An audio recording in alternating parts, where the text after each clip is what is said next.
네, 5월 24일 멤버십 라이브 파트 1 시작하도록 하겠습니다. 지금 시장에서 가장 우려되고 있는 포인트는 단연 미국 부채 한도 협상의 결과가 어떻게 될 것인가 라에 초점이 맞춰져 있습니다. 일단 지금 협상 상황은 그렇게 좋진 않아요. 그러니까 어떤 긍정적인 방향성 아니면 부정적인 방향성, 그 어떤 한 가지 방향성을 놓고 뭔가 예단하기는 어려운 상황인 건 분명해 보입니다. 과연 제닛 옐런 재무장관이 이야기한 6월 1일 디폴트 선언 가능성, 그 전까지 타결이 가능할 것인가, 그게 조금 우리에게는 관전 포인트인데, 지금 이 디폴트 우려가 커지면서 다시 말해서 부채 한도 협상이 사실상의 교착 상태에 빠진 것 아니냐, 이런 우려점을 좀 내비치면서 거시경제 상황과 관련해서는 긍정적인 포인트들이 나와줘도 이게 지금 약발을 못 쓰고 있어요. 힘을 못 쓰고 있습니다. 특히 이번에 S&P 500 글로벌 PMI가 나와줬는데 5월에 54.5, 이게 4월에 53.4였거든요. 예측치도 53. 그러니까 시장의 예측치보다도 높고 이 전달보다도 높고, 일단 50 이상이라는 게 경기 활황 쪽에 가깝다라는 걸 이야기해 주기 때문에 50 위에서 전달이나 예측치보다 상승했다라는 게 시장에는 긍정 시그널이 돼야 되는데 지금 그게 안 된다라는 거죠. 그래서 어제 같은 경우에 증시가 3대 지수 다 하락했잖아요. 이런 데이터가 나와줬는데도, 그럼에도 불구하고 디폴트 우려가 워낙 지금 시장 안팎을 억누르고 있다 보니까 좀 애매합니다. 특히 지금 미국 국채 수익률이 우량주 기업 채권보다 낮아요. 높아요. 그러니까 지금 가격이 더 낮아요. 그래서 되게 지금 재밌는 상황들이 포착되고 있거든요. 그래서 디폴트 우려에 대해서 어쨌든 조금 그 긴장감 이런 것들이 조금 감돌고 있는 그런 상황이다라고 보시면 될 것 같습니다. 지금 디폴트 치킨 게임 양상 이런 게 좀 재미있게 펼쳐지고 있는 게, 표면적으로 펼쳐지고 있는 게 뭐냐면, 이 공화당 하원 대표가 이런 얘기를 합니다. 재무부의 6월 1일 계산, 그러니까 제니 딜런 장관이 6월 1일을 디폴트 시한이라고 지금 못 박았는데 이게 왜 6월 1일이 되는 건지 좀 투명하게 좀 공개를 해라. 지금 의회에 보낸 서한을 보면 꼭 6월이 아니고 6월 1일이 아니고 그 뒤가 이후가 될 수 있다라고도 여지를 남겼는데, 6월 1일이 왜 6월 1일이 어떻게 되는지 설명을 좀 해야 된다. 그런 얘기를 해요. 그러니까 이 제니 옐런 장관이 지금 구라치고 있을 거라는 얘기, 그 가능성에 대해서 언급을 하고 있는 건데, 이것도 약간 골 때린다라고 조금 바라볼 수가 있죠.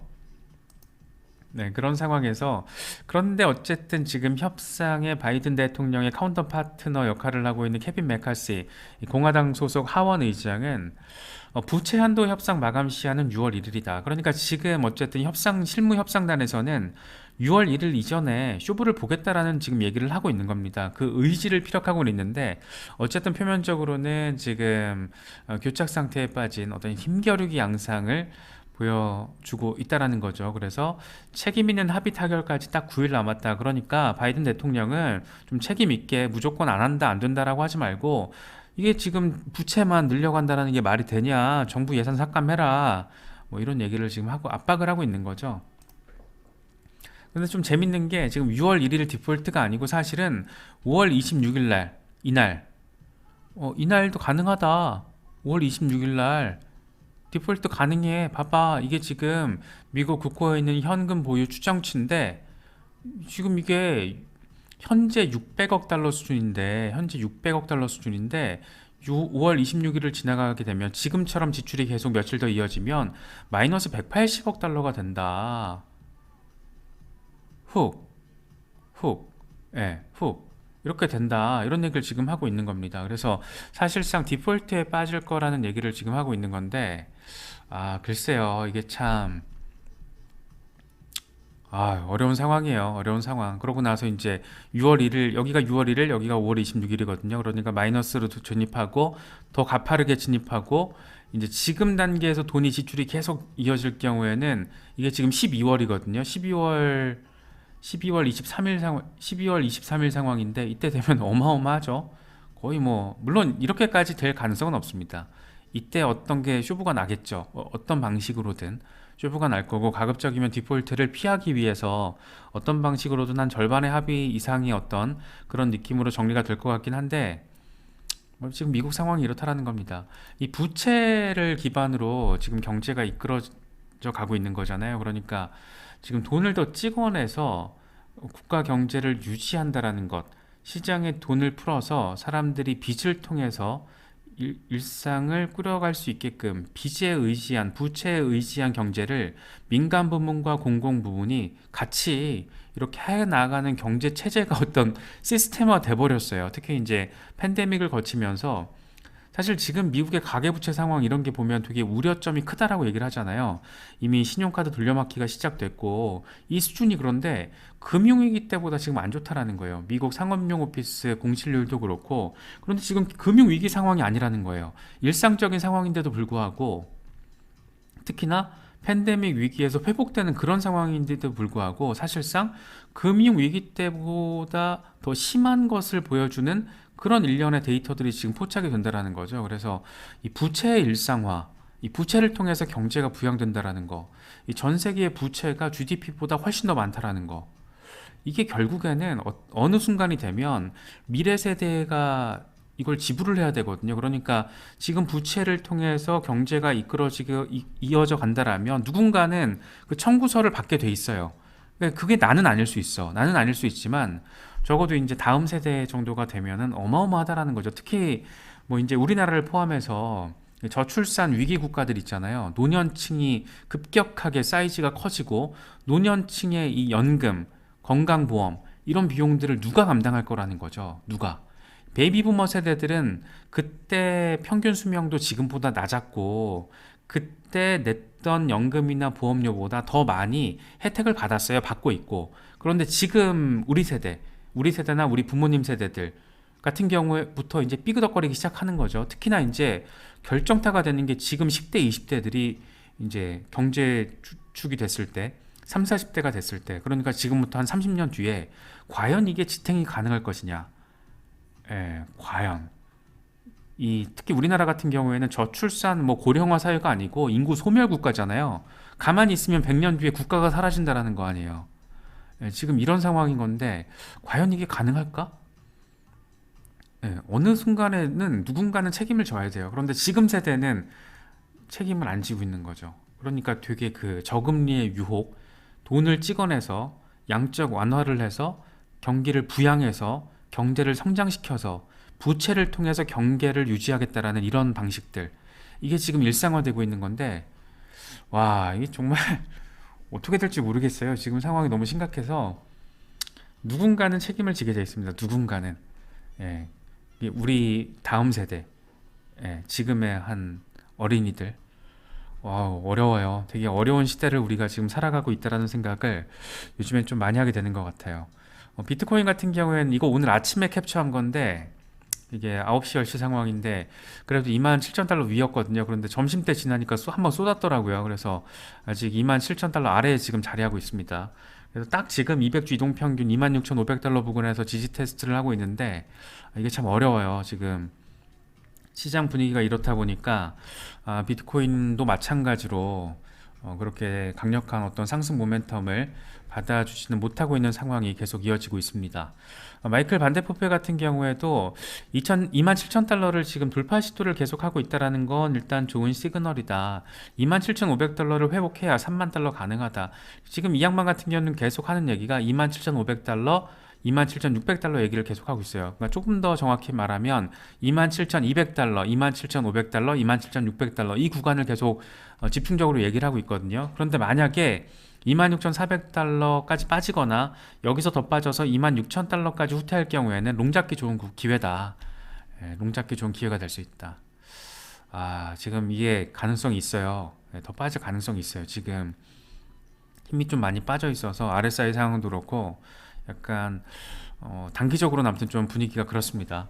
렉트캐피탈 같은 경우에는 이거 주간 차트거든요. 주간 차트를 보면 지금 26,700달러에서 2주째 빠져 있어요. 2주째 빠져 있는 상황이 지금 확인되고 있기 때문에 기술적으로는 하락 가능한 위치에 있다. 그러니까 이번 주에도 여기서 반등 27,600달러 위로 반등을 못 해주면 훅 더 빠질 수 있다. 어디까지 보이시죠? 지금 딱 23,400달러까지 열려 있고 여기까지 더 훅 하고 빠질 수 있다는 얘기 지금 하고 있는 거거든요. 반면 이제 이번 주 종가 마감 상황이 한 주 동안 잘 마감돼서 이 블랙라인 위로까지 터치를 해서 올라가 준다라면 일단 단기적으로는 28,800달러까지 열려 있고 여기까지 올라가게 된다라면 33,000달러. 그러니까 지금 굉장히 예민한 구간에 자리하고 있다. 이렇게 바라보시면 될 것 같습니다. 칼레오 같은 경우에는 S&P 500이랑 BTC 차트를 비교했거든요. 그러니까 BTC S&P 500 차트인 거죠. 보시면은 차트가 상승했다라는 건 비트코인의 힘이 더 좋다라는 거잖아요. 이 비율이 더 좋다라는 거기 때문에 일단 지금 힘이 괜찮아. 그래서 반등 받고 나갈 것 같아. 이런 얘기를 지금 하고 있는 겁니다. 이건 체크메이트라고 하는 익명의 이름이 체크메이트고 글래스노드의 수석 분석가라고 해요. 그런데 이 사람이 이런 얘기를 합니다. 지금 비트코인 매도 리스크 비율이 사상 최저치에 근접해 있다. 이게 무슨 말이냐면 지금 현재 가격에서 이익을 보고 있는 사람이든 손실을 보고 있는 사람이든 움직임을 꺼리고 있다는 의미다. 다시 말해서 지금 수익 중인 사람도 매도 안 하려고 그러고 손실 중인 사람도 매도를 안 하려고 한다는 거예요. 수익 중인 사람이 매도를 안 하려고 한다는 건 홀딩, 더 높이 가격이 갔을 때 가격이 갈 거라고 생각을 하고 있고 그때 수익 실현을 하겠다라는 거고, 지금 손실 중인데도 불구하고 가격 상승을 기대하고 있기 때문에 홀딩, 그래서 더 플러스 수익이 되면 수익화 익절을 하겠다, 이런 사람들이 지금 굉장히 많다라는 거예요. 그래서 조만간 어떤 방향성이든 큰 움직임이 벌어질 가능성이 있다. 어떤 방향이든. 그런데 어떤 지금 상황만 객관적으로 놓고 보면, 그러니까 이 사람 같은 경우에 좀 안전빵의 표현을 통해서 조만간 큰 움직임 가능성 이렇게 표현을 했죠. 그러니까 방향성에 대한 언급을 안 했는데, 통상 이렇게 거래소에서 매도 물량이 줄어든다라는 건 가격 상승 가능성을 보여주는 시그널이기도 하기 때문에 조금 긍정적인 기대감을 가지고 바라볼 수 있는 차트라고도 할 수 있을 것 같아요. 요즘 이더리움에 대한 얘기가 굉장히 많습니다. 특히 이제 상하이 업그레이드 4월에 단행된 이후에 이더 440만 개가 추가로 스테이킹 됐다라고 합니다. 그래서 지금 총 스테이킹 물량이 2258만 이더가 지금 스테이킹이 돼 있다라고 해요. 그래서 전체 이더 유통량 가운데 15.4%가 스테이킹으로 잠겨져 있고, 재밌는 거는 지금 스테이킹 참여율이 매달 3%포인트씩 증가를 하고 있다는 거예요. 그래서 만약 지금처럼 계속 3%포인트씩 매달 플러스가 되면 내년에는 50% 가능성이 있다는 거예요. 그러니까 이더가 유통되고 있는 물량의 절반 정도가 스테이킹으로 짱 박힌다는 겁니다. 그렇게 되면 3,500만 개 이서가 3,500만 개 이상이 이제 스테이킹이 된다라는 건데, 지금 사실 우리가 이더 스테이킹 물량 증가를 이야기할 때 가장 관심 포인트는 기관들의 진입인 거잖아요. 일단 이더리움 스테이킹 이자율이 웬만한 어떤 투자 수익률보다 좋을 가능성이 있죠. 더 안정적으로, 특히 안정적으로 평균치가 높기 때문에 기관들이 조금 더 적극적으로 참여할 수 있다는 겁니다. 그렇게 되면 이더 스테이킹 물량이 더 증가를 하게 될 거고, 시장에 있는 이더는 더 씨가 마를 거고, 그렇게 돼서 이더리움 시세 상승을 더 견인할 거다, 뭐 이런 얘기를 지금 하고 있는 거예요. 근데 실제로 재밌는 건 뭐냐면 아마 기억하실 겁니다. 런던 하드포크, 벌써 이게 2021년 8월이에요. 시간 진짜 빠릅니다. 진짜 제가 그때 한창 이 이미지 거의 매일 보면서 벌써 24시간 소각량이 얼마입니다, 막 이런 얘기 했던 게 기억나는데, 그게 벌써 2021년 8월입니다. 시간이 참 잘 가요. 이때 이후로 지금 이더리움의 소각 시스템이 지금 가동되고 있는데, 누적 소각량이 330만 이더를 넘어섰습니다. 332만 1286.4 이더가 토탈 총 소각이 됐어요. 그래서 지금도 24시간 기준으로 분당 매분 지금 3.78개 이더가 소각되고 있다라고 해요. 그래서 지금까지 총 소각된 330만 이더를 지금 시세로 놓고 보면 60억 달러, 어마어마하죠. 그러니까 지금 스테이킹 물량도 이렇게 증가하고 있고 디플레이션 성격까지 가미되고 있어서 분당 지금 3.78개가 버닝되고 있는 거예요. 그러니까 이런 디플레이션 시스템 플러스 스테이킹 시스템, 이게 시너지를 내면서 이더리움 시세 상승을 견인할 것이다, 뭐 이런 얘기를 지금 여러 곳에서 지금 하고 있다라고, 뉘앙스적으로 하고 있는 거죠. 직접적으로 이런 얘기를 안 하고. 그러니까 우리는 이런 두 데이터를 놓고 이 같은 해석이 가능하다라는 거 체크하시면 될 것 같아요. 네, 이건 맥스의 분석인데 비트코인 도미넌스 차트입니다. 지금 보시면 아시겠지만 저항마구 빠져 있어요. 빠져 있는데 도미넌스가 더 빠져서 44%대까지 빠지면 알트 시즌, 이제 알트 랠리 올 거다라는 얘기를 하고 있는 거고, 이제 여기서 만약에 도미넌스가 반등을 해서 찍고 49% 찍고 53% 저항 라인까지 나아가게 된다면 wrecked, got wrecked 되는 거죠. 이거 욕이잖아요, 욕. 이거 얘기하면 또 크립토 욕마드라고 하시니까 제가 안 하는데 아무튼 wrecked가 된다라고 합니다. 근데 이게 우리가 바라는 건 아니고 이렇게 조금 알트 시즌이 한번 와줘야 되니까 그래서 지금 도미넌스가 살짝 빠져서 저항 맞는 모습이 조금 더 지속적으로 확인이 돼서 도미넌스가 축 이렇게 한번 빠져준다라면 알트 시즌 도래 가능성에 대해서 이야기를 하고 있습니다.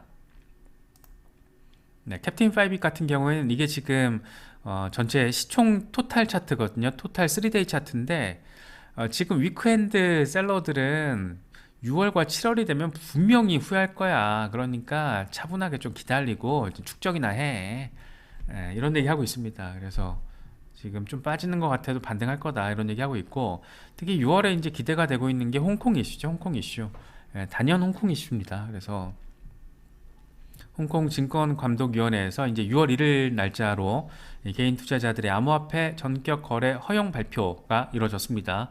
그래서 사업자들의 라이선스 제도 지지 의사 표명까지 있었기 때문에, 그러니까 홍콩 증권감독위원회는 그러니까 정부 차원에서 홍콩 정부 차원에서 기업 참여 플레이어들의 의견을 듣고 규제안을 수정을 했다라는 거예요. 그러니까 기업들의 실제 시장 참여자들의 의견을 수렴했기 때문에 사업자들은 라이선스 제도에 대해서 지지 의사까지 표명을 했다. 그러니까 자기들이 막무가내, 미국처럼 막무가내로 지금 가는 게 아니고 기업 플레이어들의 의견을 수렴해서 규제안을 도출한 거고, 이걸 근거로 지금 빵 하고 지금 시작된다라는 걸 강조하고 있는 겁니다. 그러니까 우리는 달라 이런 얘기 하고 있는 거죠. 그래서 과연 정말 홍콩이 아시아의 암호화폐 허브가 될 수 있을까, 이게 관전 포인트고, 지금 상황만 놓고 보면 가능성이 상대적으로 이전보다는 더 높아졌다 이렇게 바라볼 수 있을 것 같아요. 그래서 지금 홍콩 당국의 이런 6월 1일 개인 투자자 거래 허용, 여기서부터 지금 소식이 전해지면서 최근 차이나 내러티브 코인, 뭐 네오를 비롯해서 시세 반등이 조금 이루어진 것들, 그런 양상이 포착됐고, 규제 불명확성의 지금 상징이 된 게 미국이잖아요. 그래서 이런 어떤 빈틈을 노리고 중국이 지금 홍콩을 내밀어서 어떤 지금 달러 패권에 대한 도전을 하고 있는 중국으로서 굉장히 재미있는 어떤 시도를 이어가고 있다라고도 바라볼 수 있을 것 같습니다. 그래서 이건 홍콩의 이런 시도는 사실상 글로벌 패권 지형의 변화, 신호탄 양상으로도 우리가 해석을 할 수 있다, 뭐 이렇게 바라볼 수 있을 것 같아요. 재밌는 건 게이트.io가 지금 홍콩에서 암호화폐 거래소를 출시했어요. 그러니까 이 게이트.io를 제가 말씀드리는 건 뭐냐면 듣보잡 거래소가 아니라는 겁니다. 지금 코인마켓 기준으로 현물 랭킹 14위, 선물 랭킹 11위 거래소예요. 그러니까 메이저 거래소 중에 하나입니다. 이런 거래소가 지금 홍콩으로 움직이고 있고, 후업이 뭐 이미 벌써 갔고, 그래서 어떤 홍콩을 중심으로 홍콩이 그러니까 글로벌 거래소들의 아시아 허브가 될 가능성이 이전보다는 상당히 높아졌다. 이미 조금 현실화되고 있다. 그렇게도 바라볼 수가 있을 것 같습니다. 네.